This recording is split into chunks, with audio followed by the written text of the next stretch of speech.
Bonjour, bonjour. Moi, c'est Madame Mochili, point focal PF de l'hôpital de Tissi de l'Opapa et major du service de vaccination. Donc, nous avons au service de vaccination le BCG, la poliose et l'hépatite B0, qui sont les premiers vaccins que l'enfant est censé prendre dès la naissance. Le BCG qui protège contre la tuberculose, la polio qui protège contre la poliomyélite comme son nom l'indique, la poliomyélite qui est la paralysie presque aiguë qui survient de façon brusque chez un enfant qui a régulièrement marché et qui à un moment donné fait la fonction de ses membres inférieurs, parfois supérieurs aussi, de façon irrémédiable. L'hépatite B0 qui protège contre l'hépatite B, comme son nom l'indique. Avant, ça se donnait uniquement aux bébés des parents testés positifs à l'hépatite. Mais actuellement, c'est dans le calendrier et le programme élargi de vaccination. Et il faudrait bien que chaque parent pense à faire ce vaccin à son enfant dès la naissance pour non seulement baisser le taux de contamination, mais à la longue éradiquer cette maladie virale qui sévit dans notre société. Nous avons au service de vaccination dès 6 semaines la poliomyélite, la polio orale, qu'on appelle polio 1. C'est le même vaccin, c'est la même polio qu'on prend dès la naissance, sauf que la deuxième dose s'appelle polio 1.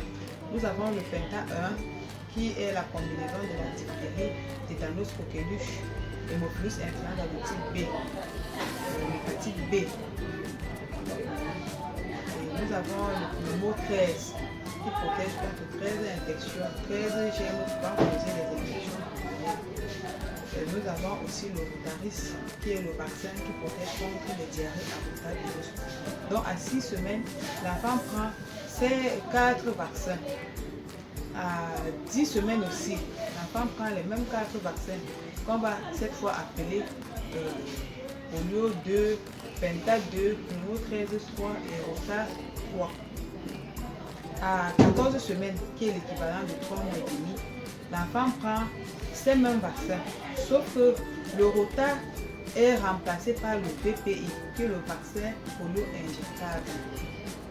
Le vaccin polio injectable. Donc à 3 mois et demi, l'enfant prend le penta 3, la combinaison de la diphtérie, tétanos, coqueluche, comme je vous l'ai déjà dit, pour l'hépatite B, et le pneumo 13 qui protège contre les germes pouvant causer des infections pulmonaires, 13 germes pouvant causer des infections pulmonaires, et le VPI, vaccin polio injectable, qui n'exclut pas la prise de la polio 3, la polio orale aussi. Et après 3 mois et demi, l'enfant revient au service de vaccination à 6 mois pour prendre la vitamine A, 100 000 UI, qu'on met dans la bouche, ainsi que le RR0, donc rougeole, roubeole, pour les enfants exposés. Les enfants exposés sont les enfants des mères testées positives au VIH. Donc ces enfants sont exposés parce que les parents peuvent les contaminer ou peut-être sont même déjà contaminés, ce qui est absolument très rare. Mais il y a cette disposition que ces enfants prennent pour la rougeole et la roubeole parce qu'ils sont exposés, le système immunitaire est faible, ils peuvent se faire contaminer plutôt à la rougeole par rapport aux enfants qui ne sont pas exposés. Par exemple, pour laquelle on leur donne ce vaccin à 6 mois. Et à 9 mois, qui est le prochain rendez-vous après la vitamine A, nous donnons aux enfants la fièvre jaune et le RR1. Le RR1 qui est la rougeole, roubeole, que les enfants exposés ont pris au préalable à 6 mois. Donc le RR1 à 9 mois, ainsi que la fièvre jaune. Et à partir d'un an, nous avons la vitamine A, 200 000 UI que nous donnons aux enfants. Cette vitamine est renouvelée après chaque 6 mois. Après chaque 6 mois, le parent est censé revenir au service de vaccination de l'enfant pour que l'enfant puisse prendre cette vitamine A jusqu'à ce que l'enfant atteigne l'âge de 5 ans. Et à côté, il y a dans le calendrier de vaccination l'albendazole, le déparasitage qui est prévu à partir d'un an.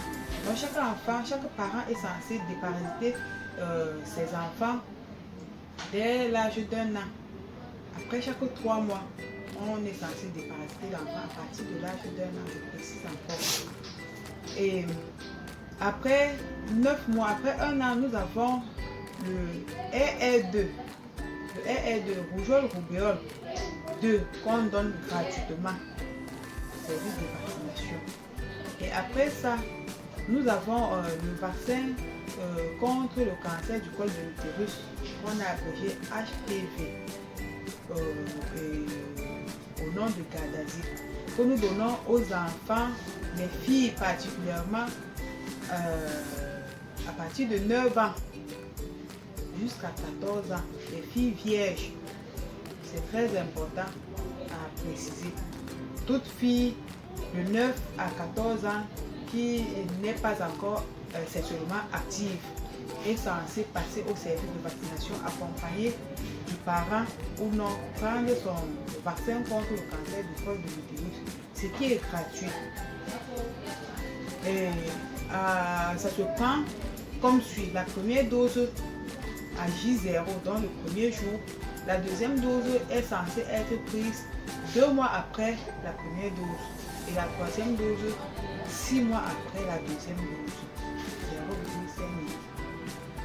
Et l'autre vaccin qui est au service de vaccination, qui profite toujours aux femmes maintenant et toutes femmes en âge de procréer. Et non, ce n'est pas seulement les vierges, toutes femmes en âge de procréer. C'est-à-dire à partir du moment où une fille voit ses premières règles, elle peut déjà passer au service de vaccination, prendre son vaccin contre le tétanos et la diphtérie. C'est aussi gratuit.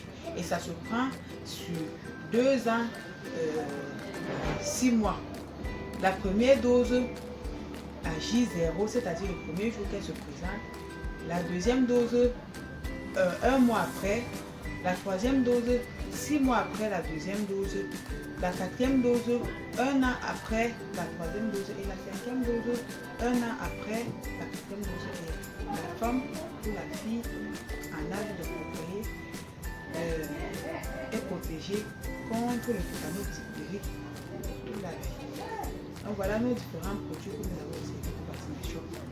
Nous n'allons pas oublier les vaccins contre la COVID-19 qui est la toute nouvelle maladie que nous savons qui a bousculé tout le monde dans notre pays et dans le monde entier. Donc, au début, nous avions 4 vaccins au service de vaccination, 4 vaccins contre la COVID.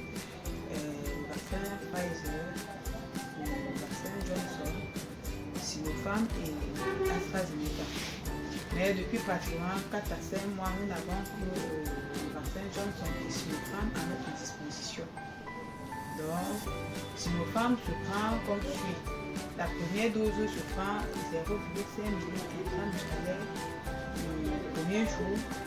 21 jours après, on donne la deuxième dose et 6 mois après, la troisième dose.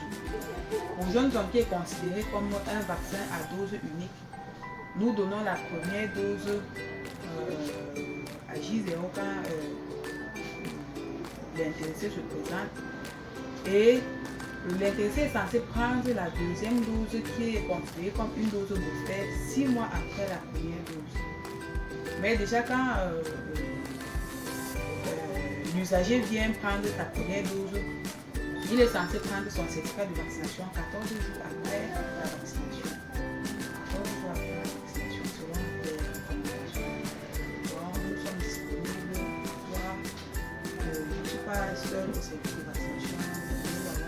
Personnel disponible à client et le temps d'attente est tellement court, aussi bien que quand on vous reçoit, vous êtes tout de suite libéré et vous n'avez rien à perdre.